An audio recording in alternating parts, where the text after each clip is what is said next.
Hello everyone and welcome to a new video. This is my 2022 reading journal setup flip through.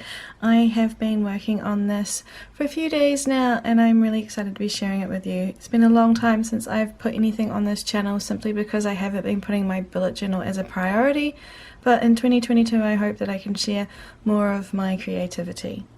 So I've got an Archer and Olive notebook here. I've got one of the discontinued Fox ones, and at first when I brought my two Archer and Olive notebooks for 2022 I assumed that they would just simply be one that I used in the first half and one in the second half of the year.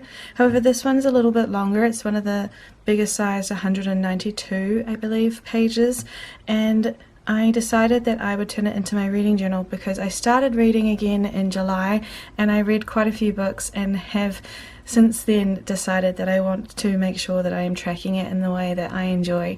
I already have a bullet journal that I've been using for my reading journal this year, but it's not the greatest, so I decided that I would take the leap and use my Archer and Olive for it. And one of my favourite books in 2021 was Once Upon a Broken Heart by Stephanie Garber, and it works really well because there is a fox on the front, there's a character with a last name called Fox, and also there's foxes in the book, and the other main character is also associated with blue a lot. So I thought that I would use it for this, it would be perfect. So let's have a look inside. So I have my name here, it's my Instagram handle because that's what I use for my Bookstagram, and just the date that I'll be starting it. And onto my cover page. So I found this picture on Google and I tried to replicate it as best as possible. I had a little bit of issue with my Tombow pens. I tried to use the blender pen, I'm never going to do it again, and it ripped up the page a little bit, but otherwise I'm really happy with how this turned out. And the quote that I've got here is actually from that book that I just showed, and it says, "Every story has the potential for infinite endings." It's one of my favourite quotes simply because I am a writer and also very much so obsessed with stories, so it works perfectly. So this is my Goodreads challenge. I have read since July almost 100 books this year, so I had to come up with a challenge that was going to be a little bit longer than that since I've only started in July this year and I'm going to be starting this book in January. So I've come up with 240 books. It seems quite overwhelming to look at that number right now, but I generally read between 18 to 24 books a month, so I'm pretty sure I'll be able to meet this goal, and if not, when I get closer to it in December I'll have a lot of novellas lined up just in case. But I'm really excited to fill it in. Down here is the key. It's uncolored right now because I tend to choose my color for the month by what my theme is, so I would just simply use the color for that month that was the main color and then use it to color in the book's cover respectively. So I'm really looking forward to fill this in. I've left a space here in case I do go over 240 books. The challenge will end there, but I just want to make sure that I note down any extra books that I have. Hopefully that will be enough space. I really don't want to go over that number by much. The next page is my top 22 books of 2022. I will be printing out the books at the end of the year and sticking them in. And there's a quote down here and it just says, "If you get any more perfect, I'm going to believe you are made just for me." And it's from The Spanish Love Deception, one of my favourite books of this year by Elena Ames. Anticipated dates is pretty self-explanatory. I'll be putting down the dates of book releases, or perhaps I might have arcs that I'm reading and I need to have done by a certain date, the review process. So that will be what I use this for. This is one of my favourite pages and I've got 3 of them because there's going to be a lot of books that I need to read and put onto bookshelves. So this is the first page and it's the only one that has a ladder, and on the back of the ladder, you won't be able to see it from this angle, but there is a colour coordination with these 5 colours here, which is what I set my theme up with, and they will correspond to a star rating. And my current bullet journal that I'm doing, I did it by month, and it's not very pleasing to look at. It's also very simple, but I figured that in 2022 I would prefer to have the books coloured by star rating so I can see which ones were easily my 5 or 4 stars at a glance. But I plan to put a little initial at the top of what month as well, so there'll be J's and so forth for each book. And like I said, it's not the only page, we've got another one, and a final one. That's all 240 books, but I have space here if I go over. Hopefully not need to make another bookcase, maybe a skinny one, but yeah, I don't want to go over by too much. And then another place here for reviews if I need to. Onto the series tracker. To be honest, this is my most hated spread so far.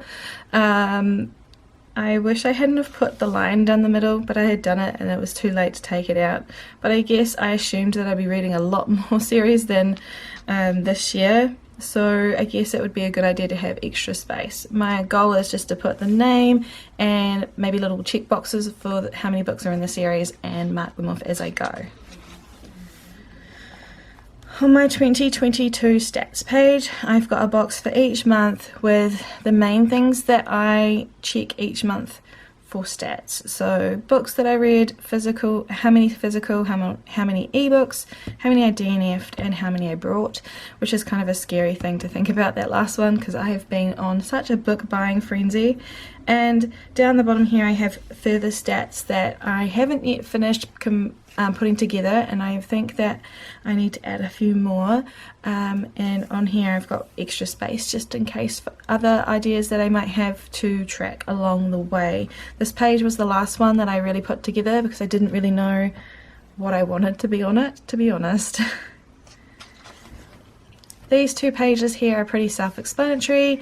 We have a DNF library where I can put down the books that I DNF'd and at what page or percentage that I gave up on them, and then ARCs is for any advanced reading copies that I am given. I am a member of NetGalley and I've had a couple of publishing Instagram accounts reach out to me to read their stuff, which has been very nice because, like I said, I'm very new to this and I just want to make sure I've got a place to write down the book, when it's due, and when I've read it, and any notes that I need to think of before I reply to anyone about them. A 2-page spread here for my own TBR. This is where I'm going to be writing down every physical book that I've got, and I'm going to be putting a mark beside them if I read them in 2021 or 2022. There's no point in me trying to reread books that I've read over 2021 unless I really want to, so I thought that I'd just do 2 code colours, and I'm really excited to hopefully get through all of them in 2022, but with the way that I keep buying books, I don't think that will be likely. And speaking of rereads, I've got this section here for books that I've read in the past that I want to check again in 2022. For example, the book that I read is going to be having a sequel, so I want to read this before I get to it again. On this page here I have a setup for one of my favourite authors. I'm trying to get through her entire catalogue of books, and I have coloured in the ones that I've read so far. My goal is to finish it by 2022, except for the books that are not yet released.